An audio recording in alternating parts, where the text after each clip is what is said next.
I get focused, right? And then anyone who's extremely focused could be considered ruthless at points.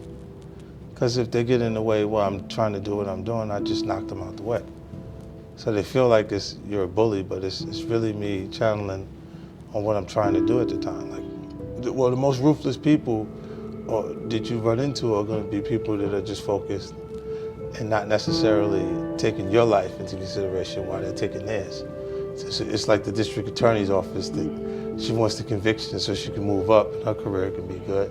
She'll give you 100 years. And you look and you go, why so much? Like, why you had to do that? And it was like, what? You did it. In her mind, it's her doing her job and her moving up to the next level, and she'll just knock you over. You just become collateral damage, you know? And the people that, I know, look, there's more ruthless people in the business world than in the street. You know, like they just have subtleties to their tactics. How they do things is more, you know. Suit and tie. Yeah, it's not confrontational. It's just, you know, but they're doing it right in front of you.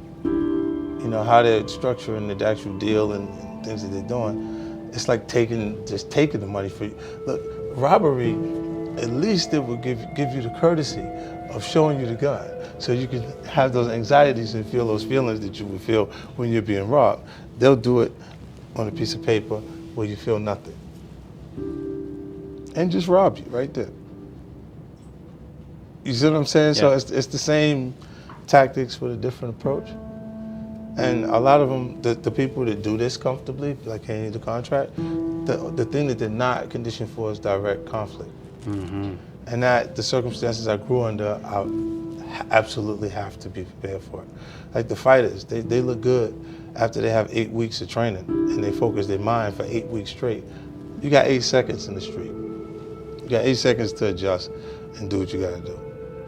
How has it been an advantage for you over the years throughout the different stages of your Just career? my experience. Like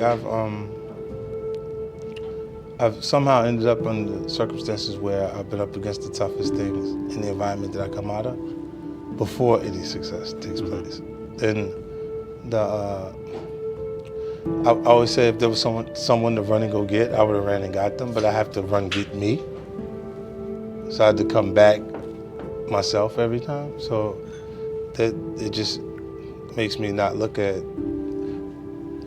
what would be the bigger situations in front of me or harder circumstances don't seem so rough to me no more. You know, like, because I've already been up against the toughest things, the biggest obstacles. Like if you, I think, take this for granted, right?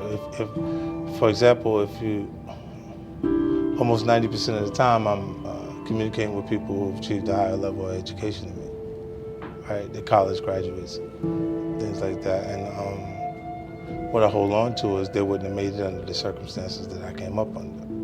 And, you know, if the information that you needed in the business classes were in the book, if everything you needed was in the book, then the teacher would be too successful to teach the class.